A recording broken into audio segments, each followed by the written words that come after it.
Students. आज का हमारा टॉपिक है relative clause. Today we are going to talk about relative clause. Before we start with what are relative clause, हमें सबसे पहले ये जानना ज़रूरी है कि क्लॉज क्या है और क्लॉज क्या है इसके बारे में हम पहले डिस्कस कर चुके हैं। इन केस अगर आपको याद नहीं है या आप भूल चुके हैं तो 3 अप्रैल को मैंने अपने इसी चैनल पर एक वीडियो पोस्ट किया था जिसमें हमने क्लॉजेस के बारे में बेसिक चीज जो थी वो डिस्कस की थी। Basic concept of clause we have already discussed. So clause क्या है ये आप उस वीडियो को देखकर रिवाइज कर सकते हैं। आज हम लोग टेकअप करेंगे रिलेटिव क्लॉज के टॉपिक को। सो रिलेटिव क्लॉज जो है उसको हम आज अभी ये समझें कि it's a part of a sentence, part of sentence है और वो क्लॉज रिलेटिव क्लॉज कहलाता है जिसकी बिगनिंग जो है that starts with a relative pronoun, relative pronoun से जिसकी शुरुआत होती है। So let's take a look at the definition of relative clause. Relative clause is generally introduced by relative pronouns. Relative pronouns क्या है? Relative pronouns जैसे who, with, who, whose, whom, that, which, ये सब relative pronouns है। अगर किसी sentence में कोई क्लॉज relative pronoun से शुरू हो रहा है, I repeat, if in a sentence a clause is beginning with a relative pronoun तो वो clause relative clause कहलाती है।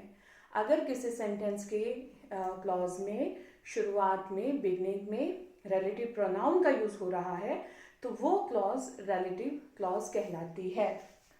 Relative clause is generally introduced by relative pronoun, for example that, which, who, whom, whose, ये सब relative pronouns and these are all relative pronounce.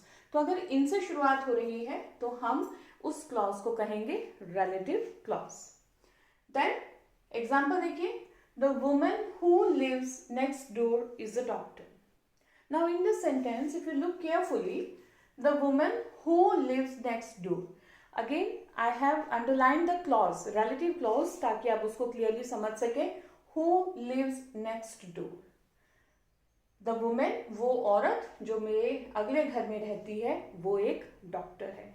Now यहाँ पर this is a clause and it is beginning with the relative pronoun who, तो इसलिए who lives next door is the relative clause in this sentence. A relative clause tells us about which person or thing we mean. देखिए relative clause क्या है वो हमने देख लिया, वो हमने जान लिया कि रिलेटिव क्लॉज वो क्लॉज है जिसकी बिगनिंग रिलेटिव प्रोनाउन से होती है। बट उसका फंक्शन क्या है, उसका काम क्या है? रिलेटिव क्लॉज का फंक्शन ये है, वो ये बताने का काम करता है किसी भी सेंटेंस में कि जिस पर्सन और हम किस पर्सन और किस चीज के बारे में बात कर रहे हैं, अबाउट विच थिंग और about what person we are talking about. जैसे अगर हम इसी एग्जाम्पल को दोबारा लें, the women who lives next door is a doctor. Again अगर आप इसको ध्यान से समझे, who lives next door, if I say this is the relative clause in this sentence, तो ये रिलेटिव क्लॉज हमें किसके इंफॉर्मेशन दे रहा है? ये रिलेटिव क्लॉज हमें किसके बारे में जानकारी दे रहा है? वुमेन के बारे में। और क्या जानकारी दे रहा है? कि वो एक डॉक्टर है। सो रिलेटिव क्लॉज का फंक्शन ये है कि वो हमें किसी भी पर्सन या किसी भी थिंग के बारे में इंफॉर्मेशन देगा। नाउ रिलेटिव क्लॉज जो है that can begin with any relative pronoun like who, that, which और दैट। देखिए अब यहाँ पर इसको फर्क को ध्यान से समझिएगा, जो पॉइंट मैं डिस्कस करने जा रही हूँ इसको जरा ध्यान से समझिएगा। किसी भी रिलेटिव क्लॉज में अगर हु रिलेटिव प्रोनाउन यूज हुआ है, so who is used for living person. अगर हमने किसी पर्सन के बारे में जानकारी देनी है, if we are going to talk about some person, तो हम रिलेटिव प्रोनाउन क्या यूज करेंगे? हु। बट हु की जगह पर आप दैट भी लगा सकते हैं, माने हु और that one and the same thing. जैसे अभी हमने जो एग्जाम्पल पढ़ा, the woman who lives next door. Now again यहाँ पर हमने हु लगाया because we are talking about a woman, we are talking about a person.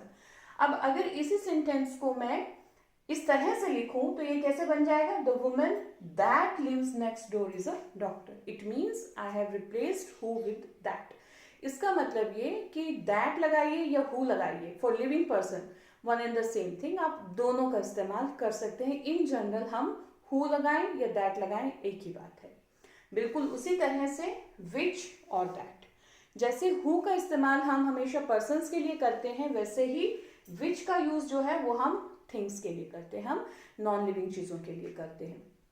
Again like who और दैट आपस में इंटरचेंज करके हम यूज कर सकते हैं, वैसे ही विच को भी आप दैट से रिप्लेस कर सकते हैं। या यूं कहें कि अगर हमने किसी चीज के बारे में बात करनी है, अगर हमें किसी नॉन लिविंग चीज के बारे में बात करनी है, तो हम उसको विच से भी डिनोट कर सकते हैं और दैट से भी एक्सप्रेस कर सकते हैं। So again if you look at it carefully, who that for person and which and that for things, तो ये हम इस तरह से दोनों का यूज कर सकते हैं। एग्जाम्पल्स देखिए, इससे आपको बिल्कुल क्लियर हो जाएगा concept. The woman that lives next door is a doctor. We have already discussed this example. Next is the machine that broke down is working again. Now again, if you look carefully at this example, what is the relative clause in this sentence?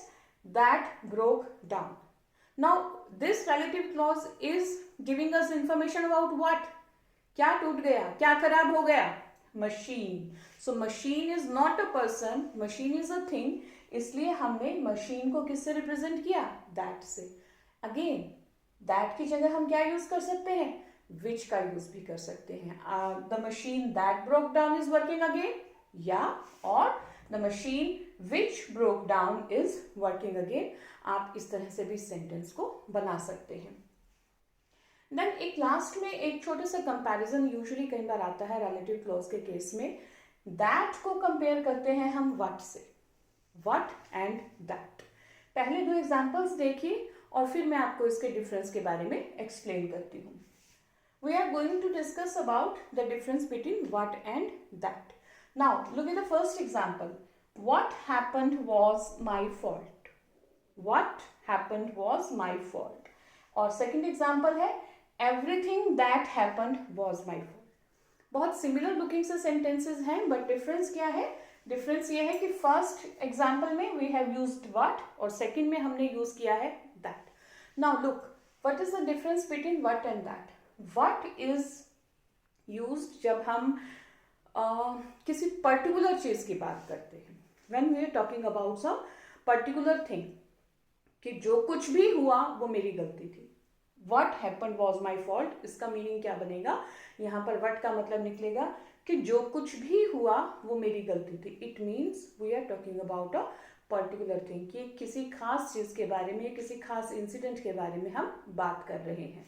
और यहाँ हम that लगा रहे हैं, everything that happened was my fault. इसका मतलब we are not talking about some specific things, we are talking in general, कि सारा everything that happened, जो कुछ सारा कुछ भी हुआ वो मेरी गलती थी.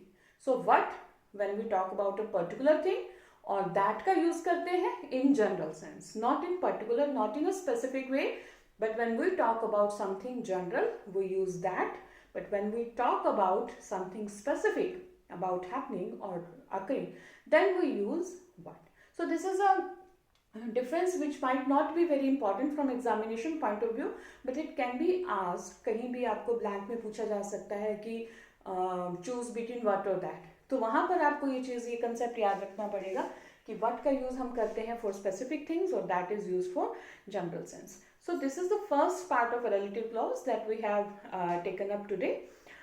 कमिंग वीडियोज में हम लोग रिलेटिव क्लॉज के नेक्स्ट लेवल पर जाएंगे. इसके नेक्स्ट टाइप को हम डिस्कस करेंगे, जिसमें हम थोड़े से इसको एडवांस लेवल पर पढ़ेंगे, इसके अलग अलग यूजेस पढ़ेंगे. सो आज की वीडियो को देखकर आप एटलीस्ट रिलेटिव क्लॉजेस के बेसिक कंसेप्ट को क्लियर कर लीजिए, ताकि नेक्स्ट वीडियो में आपको क्लैरिटी हो जाए, आपको अंडरस्टैंडिंग में कोई प्रॉब्लम ना हो. Thank you so much.